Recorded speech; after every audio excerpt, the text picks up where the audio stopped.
Chapter 572, The Real Target.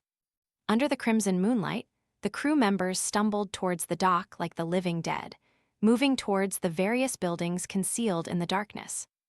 In 7 to 8 minutes, their figures vanished from different spots. Immediately after, Nalfi and Batna observed pitch-black shapes emerging at the edge of the cabin, and eerie pale white or dark green flames igniting across the deck. Figures crawled out of the pitch-black flames. Some wore tattered clothes, and their skin visibly rotted. Others were white bones with fragments of flesh hanging from them. Pale white flames protruded from their eye sockets. These were all corpses. Soon, a half-rotted corpse in a dirty jacket hoisted the sail. The corpse with a missing breastbone stowed the heavy anchor. The other corpses took their positions, steering the sailboat slowly away from the port.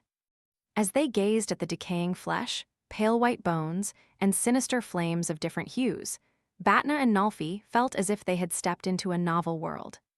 Horror novels, ghostly tales. Navigator, it's time for you to work. Charname's voice snapped Nalfi back to reality. In the governor of the sea's residence, Lumion leaned against the statueless wall, surveying the other deputy hosts in the hall, including Juan Oro. Uncertain if any of them were genuine, they could easily be impersonated by a faceless. In the upcoming operation, the only person he could unequivocally trust was himself. An hour passed in an indescribable silence. This time, Lumion took the initiative, leading Juan Oro into the basement to retrieve the Ring of the Sea Queen, completing the paying homage to the ancestors segment. The ring rested on the dilapidated stone platform, untouched. Lumion couldn't be certain if it was authentic, but the patterns, symbols, and structure seemed intact, and no one had lurked in the basement after inspection. Maintaining his calm demeanor and a tense heart, Lumion patiently waited until 6 a.m., feeling both mental and physical fatigue dissipate. 2 hours later, the current governor of the sea, Simon, exited the vigil room with 4 maidens of the sea and approached the building's door. Lumion, Juan Oro, and the other deputy hosts promptly stood up and followed. The 2-story sailboat, adorned with colorful flowers, docked at the Milo village's docks. Villagers acted as guards, blocking anyone daring to approach. Ascending the gangway to the deck, Lumion sensed an invisible gaze from every window, flower, and mast, a familiar feeling from when the statues in the governor of the sea's residence came to life. He calmly navigated through the gazes, adhering to Juan Oro's instructions to stand at the left edge of the deck. This was the designated spot for him, the deputy host named Brian. Bangs, bangs, bang. On the dock of Milo Village, vibrant paper fragments burst forth from ceremonial cannons, creating a colorful display. Amid the festive atmosphere, the ship set sail gradually. It circled Port Santa, capturing the cheers and blessings of the people before venturing toward the distant sea.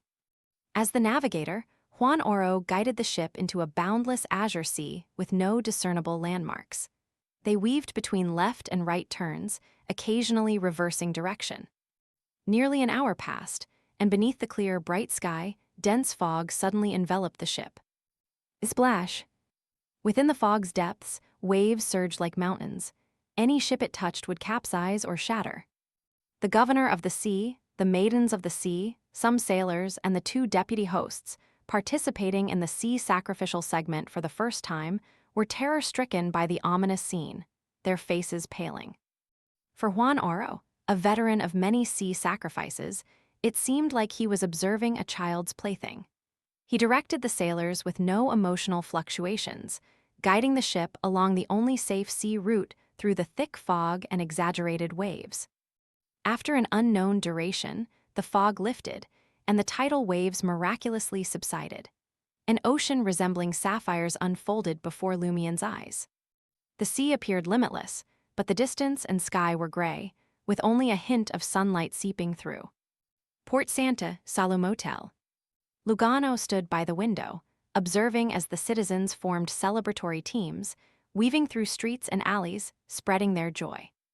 Having already taken Ludwig to witness the governor of the sea's colorful flower boat ritual and participated in 2 spontaneous citizen-led celebrations, Lugano returned to the suite as tea time approached. There, He provided Ludwig with food he had purchased and prepared in advance. I could still head out later. When the governor of the sea returns, another wave of celebrations will ensue. Unfortunately, I can't engage with the enthusiastic Fainapotter girls with such a child in tow, Lugano thought regretfully. At that moment, a knock echoed on the door. Who is it? Lugano, a seasoned bounty hunter, heightened his guard. It's me, a gentle voice emanated from outside the door. Lugano recognized her as Rubio Paco's wife, Madame Giorgia. She's here to see the boss. Has something happened to the Paco family again? Lugano glanced at Ludwig, who was eating earnestly, and quickly walked to the door and opened it. Giorgia, not clad in her usual glamorous attire, wore a black dress akin to that of an old widowed matriarch. Her long, disheveled brown hair was in disarray, and her thick azure eyes betrayed an unmistakable fear and panic. "Where's Monsieur Louis Barry?" the lady inquired. "He's participating in various celebrations for the sea prayer ritual." Lugano fabricated an excuse. He observed the distressed Madame Giorgia and instinctively inquired with concern, "Did something happen?" "HH," Giorgia stammered, panic and fear evident in her eyes. "I discovered the true identity of that humanoid lizard." That humanoid lizard, the one the boss killed. Amidst Lugano's confusion, Giorgia suddenly threw herself into his arms. The fragrance permeated Lugano's senses, momentarily hindering him from immediately pushing the madam away. Giorgia suppressed her voice, but couldn't conceal her fear. "That humanoid lizard was my husband, Rubio Paco." "Huh?" Lugano was both surprised and bewildered. Giorgia gritted her teeth and explained, "The one you guys saw, it's fake." Fake, someone impersonated Rubio Paco, and the real Rubio Paco had transformed into a humanoid lizard, killed by the boss. As this realization struck Lugano, his thoughts suddenly slowed down. The surroundings seemed coated in a glass-like layer. He instinctively struggled, but Giorgia held him tightly, interrupting him with various subtle actions. Ludwig, engrossed in devouring a skewer of roasted octopuses at the dining table, appeared oblivious to the unfolding silent drama at the door. In a suite diagonally across the corridor, Rubio Paco sat quietly in a recliner, wearing a faint smile. He had orchestrated the humanoid lizard incident and hired Louis Barry to resolve it intentionally. Firstly, he aimed to confirm the other party's identity. Secondly, he wanted to leave a vulnerability in the Paco family's handling of weak monsters, ensuring others wouldn't suspect a faceless's involvement to confuse the target. However, he abandoned the plan to deal with Louis Barry and refrained from triggering the corresponding trap. This decision wasn't due to uncertainty about the target's identity. The mystery's aura on Lumion Lee's chest couldn't escape his notice. He was unlike others. Instead, he had a new plan. The overall April Fool's operation might not align with Loki's personal objectives. His current focus shifted to the young boy, Ludwig. To him, a sealed demigod-level powerhouse was a gift from the celestial worthy. No ritualistic target could be more suitable. Hence, he hinted at the sea anomaly, simultaneously confusing Lumion Lee and allowing him to connect the concepts of sealing and theft, understanding what occurred during last year's prank. He took the initiative to board the ship and head to the sea sacrifice grounds, enticing this formidable opponent away while another force restrained him. Now, he was ready to execute a grand performance, captivating the attention of numerous Port Santa citizens. The calm, gem-like sea held no waves.